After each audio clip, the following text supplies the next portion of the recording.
বিশ্বকাপে মেয়েরা উজ্জ্বল করল বাংলাদেশের মুখ। বিদ্যুৎ জ্বালানি খাতের দুর্নীতির তথ্য দিতে পারবেন যে কেউ। আওয়ামী লীগের বিবৃতি, ঐতিহ্যবাহী দল সমহিমায় ফিরে আসবে। এইচএসসির ফল প্রকাশের সম্ভাব্য দিন জানা গেল। বিজিবির হাতে বেনাপোলের বাদশা আটক। শুক্র ও শনিবার বৃষ্টির পূর্বাভাস। হিজবুল্লাহর হামলায় দিশেহারা ইসরায়েল। দর্শক, রাতের আয়োজনে সকলকে স্বাগত জানাচ্ছি। আমি এস এম আরিফ। শুনছিলেন ৩রা অক্টোবরের প্রধান শিরোনাম, এবার বিস্তারিত। শুরুতেই খেলার সংবাদ। সর্বশেষ ২০১৪ সালে নারী টি-20 বিশ্বকাপে জয় পেয়েছিল বাংলাদেশ। এরপর থেকে জয়হীন ছিল টাইগ্রেসরা। অবশেষে 10 বছর পর সংক্ষিপ্ত সংস্করণের বিশ্বকাপে জয়ের দেখা পেয়েছে নিগার সুলতানা জ্যোতির দল। বিশ্বকাপের উদ্বোধনী ম্যাচে স্বল্প পুঁজি নিয়ে স্কটল্যান্ডকে 16 রানে হারিয়েছে লাল সবুজের প্রতিনিধিরা। বৃহস্পতিবার সংযুক্ত আরব আমিরাতের শারজায় টস জিতে ব্যাট করার সিদ্ধান্ত নেন টাইগ্রেস অধিনায়ক জ্যোতি। ভালো শুরুর পরও মিডল অর্ডার ব্যাটারদের ব্যর্থতায় নির্ধারিত 20 ওভারে 7 উইকেট হারিয়ে 119 রান সংগ্রহ করেছে টাইগ্রেসরা। 120 রানের টার্গেটে ব্যাট করতে নেমে শুরুটা ভালো হয়নি স্কটল্যান্ডের। শেষ পর্যন্ত নির্ধারিত 20 ওভারে 7 উইকেট হারিয়ে 103 রান সংগ্রহ করতে সক্ষম হয় তারা। এবার অন্যান্য সংবাদ। বিদ্যুৎ ও জ্বালানির দ্রুত সরবরাহ বৃদ্ধি আইন 2010 সংশোধিত 2021-এর অধীন সম্পাদিত চুক্তিসমূহ পর্যালোচনার জন্য গণপ্রজাতন্ত্রী বাংলাদেশ সরকার কর্তৃক জাতীয় রিভিউ কমিটি গঠন করা হয়েছে। ওই আইনের অধীন চুক্তিবদ্ধ দেশের বিদ্যুৎ ও জ্বালানি উৎপাদন ও সরবরাহকারী সংস্থা কর্তৃক দুর্নীতি সংক্রান্ত যে কোনো তথ্য উপাত্ত প্রমাণাদি সহ যে কোনো ব্যক্তি কমিটির ইমেইলে 4 অক্টোবর থেকে 31 অক্টোবর পর্যন্ত জাতীয় রিভিউ কমিটিতে অভিযোগ দাখিল করতে পারবেন বলে গণবিজ্ঞপ্তিতে জানানো হয়েছে। বৃহস্পতিবার জারি করা গণবিজ্ঞপ্তিতে বলা হয়েছে, এই কমিটি কর্তৃক পরবর্তীতে প্রয়োজন বোধে অভিযোগ দাখিলকারী ও অভিযুক্ত ব্যক্তি বা তার প্রতিষ্ঠান বা সংস্থার সাথে যোগাযোগক্রমে পরবর্তী কার্যক্রম গ্রহণ করা হবে বলে বিজ্ঞপ্তিতে উল্লেখ করা হয়েছে। জুলাই জুড়ে ছাত্র জনতার বিপ্লবের পর 5 আগস্ট দেশ ছেড়েছেন প্রধানমন্ত্রী শেখ হাসিনা। এরপর থেকে নেতাকর্মীরাও রয়েছেন পলাতক। নেই কোনো প্রকাশ্য উপস্থিতি। তবে হুটহাট সামাজিক যোগাযোগ মাধ্যমে দলের পেজ থেকে দেয়া হচ্ছে নানা রকম বার্তা। এবার আবারও আওয়ামী লীগের অফিসিয়াল পেজ থেকে দেয়া হয়েছে একটি দীর্ঘ বার্তা। সেখানে হুঁশিয়ারি দিয়ে বলা হয়, কেউ যদি মনে করেন অত্যাচার নির্যাতন করে আওয়ামী লীগকে ধ্বংস করে দেবেন, তাহলে তারা বোকার স্বর্গে বাস করেন। বৃহস্পতিবার আওয়ামী লীগের ভেরিফাইড পেজ থেকে দেওয়া হয়েছে একটি বিবৃতি। সেখানে দলের নেতাকর্মীদের উপর অত্যাচার নির্যাতন করা হচ্ছে বলে অভিযোগ করা হয়েছে। দলটি বিবৃতিতে জানায়, আওয়ামী লীগের শেকড় অনেক গভীরে। এই দেশের জন্মের সাথে আওয়ামী লীগের সম্পর্ক। দেশের ঐতিহ্যবাহী দল আওয়ামী লীগ স্বমহিমায় ফিরে আসবে। দেশের অসমাপ্ত উন্নয়নের কাজ এগিয়ে নিয়ে যাবে।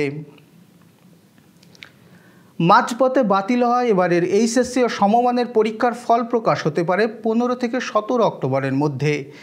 এই 3 দিনের যে কোনো একদিন ফল প্রকাশ করার জন্য সরকারের কাছে প্রস্তাব দিয়েছে শিক্ষা বোর্ডগুলো। ঢাকা শিক্ষা বোর্ডের চেয়ারম্যান ও শিক্ষা বোর্ডগুলোর চেয়ারম্যানদের সংগঠন আন্তঃশিক্ষা বোর্ড সমন্বয় কমিটির সভাপতি তপন কুমার সরকার এই প্রস্তাবের কথা জানিয়ে বলেন, তারা আশা করছেন শিগগিরই ফল প্রকাশের তারিখ পাবেন তারা। এবার যশোর সহ আঞ্চলিক সংবাদ।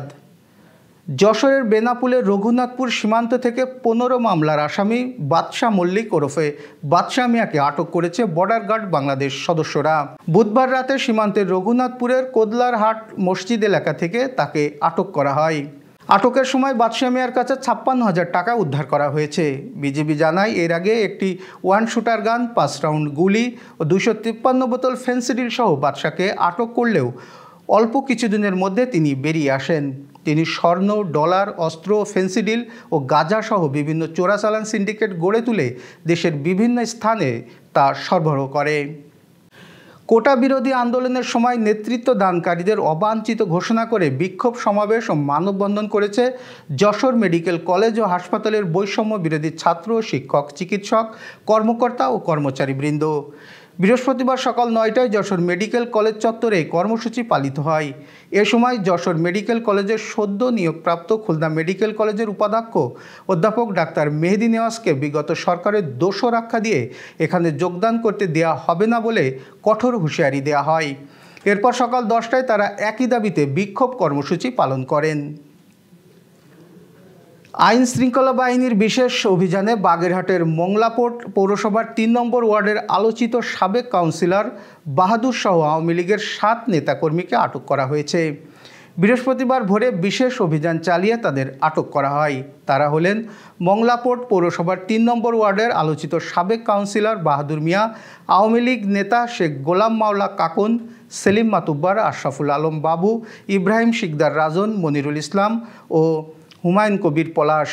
এ মামলায় তাদেরকে বৃহস্পতিবার দুপুরে আদালতের মাধ্যমে জেল হাজতে পাঠানো হয়েছে। যশোর জেলার নবাগত জেলা প্রশাসক আজহারুল ইসলামের সাথে কেশবপুর উপজেলার বিভিন্ন দপ্তরের কর্মকর্তা ও সুধীজনের মতবিনিময় সভা অনুষ্ঠিত হয়েছে। বৃহস্পতিবার দুপুরে উপজেলা প্রশাসনের উদ্যোগে শহরের আবু শারাফ সাদেক অডিটোরিয়ামে ওই মতবিনিময় সভার আয়োজন করা হয়। উপজেলা নির্বাহী কর্মকর্তা জাকির হোসেনের সভাপতিত্বে মতবিনিময় সভায় প্রধান অতিথির বক্তব্য দেন যশোরের নবাগত জেলা প্রশাসক আজহারুল ইসলাম। এ সময় স্থানীয় রাজনৈতিক নেতা, সামাজিক সাংস্কৃতিক অঙ্গনের নেতৃবৃন্দ আলোচনা করেন। যশোরের মনিহার বাস স্ট্যান্ডের সামনে ছাত্র জনতার সমাবেশ অনুষ্ঠিত হয়েছে। আজ বিকেলে অনুষ্ঠিত সমাবেশে প্রধান অতিথি ছিলেন জামায়াতে ইসলামী যশোর শহর সাংগঠনিক জেলা আমির অধ্যাপক গোলাম রসুল। বিশেষ অতিথি ছিলেন জেলা নায়েবে আমির বেলাল হোসেন, জেলা সেক্রেটারি অধ্যাপক গোলাম কুদ্দুস, জেলা সহকারী সেক্রেটারি শামসুজ্জামান, জেলা কর্ম পরিষদ সদস্য আবুল হাসিম রেজা প্রমুখ। যশোর নারী ও শিশু নির্যাতন দমন ট্রাইব্যুনাল 1-এর পিপি ও আওয়ামী লীগ নেতা অ্যাডভোকেট মুস্তাফিজুর রহমান মুকুলের জানাজা ও দাফন সম্পন্ন হয়েছে। 1 সপ্তাহ ধরে চিকিৎসাধীন অবস্থায় বুধবার রাত 8:40 তিনি যশোর জেনারেল হাসপাতালে মৃত্যুবরণ করেন। আজ তার প্রতি শেষ শ্রদ্ধা নিবেদন করেন জেলা আওয়ামী লীগ নেতৃবৃন্দের পাশাপাশি অন্যান্য পেশাজীবী সংগঠনের নেতৃবৃন্দ। ঈদগাহ ময়দানে তার জানাজা অনুষ্ঠিত হয়। এবার আবহাওয়ার সংবাদ। আবহাওয়া পূর্বাভাসে জানানো হয়েছে শুক্রবার সকাল 9টা পর্যন্ত সব বিভাগের অধিকাংশ জায়গায় অস্থায়ীভাবে দমকা হাওয়া সহ হালকা থেকে মাঝারি ধরনের বৃষ্টি অথবা বজ্রসহ বৃষ্টি হতে পারে বলে জানানো হয়েছে। সেই সঙ্গে দেশের কোথাও কোথাও মাঝারি ধরনের ভারী থেকে অতি ভারী বর্ষণ হতে পারে। শনিবার আবহাওয়ার পূর্বাভাসে বলা হয়েছে ময়মনসিংহ ও সিলেট বিভাগের অধিকাংশ জায়গায়, রংপুর, রাজশাহী ও ঢাকা বিভাগের অনেক জায়গায় এবং খুলনা, বরিশাল ও চট্টগ্রাম বিভাগের কিছু কিছু জায়গায় অস্থায়ীভাবে দমকা হাওয়া সহ হালকা থেকে মাঝারি ধরনের বৃষ্টি বা বজ্রসহ বৃষ্টি হতে পারে। Renaissance hospital and diagnostic centre. রেনেসাতেই মিলছে কম খরচে উন্নত সেবা। তাই নিশ্চিন্তে আমাদের সেবা নিন, সুস্থ থাকুন। Renaissance hospital and diagnostic centre, সদর হাসপাতাল মোড়, দরাটানা, যশোর। দর্শক, শেষ করব আন্তর্জাতিক সংবাদ দিয়ে। লেবানন স্থল অভিযানে মোকাবেলার পাশাপাশি হিজবুল্লাহ ইসরায়েলে রকেট ছুড়ে পাল্টা হামলা চালিয়েছে। সীমান্তে ইসরায়েলের সেনাদের ঠেকাতে তারা তীব্র লড়াই চালিয়ে যাচ্ছে। সংগঠনটি জানিয়েছে তারা ইসরায়েলের 5টি জায়গায় হামলা চালিয়েছে। এর মধ্যে সাসা এলাকায় একগুচ্ছ রকেট নিক্ষেপ করা হয়েছে।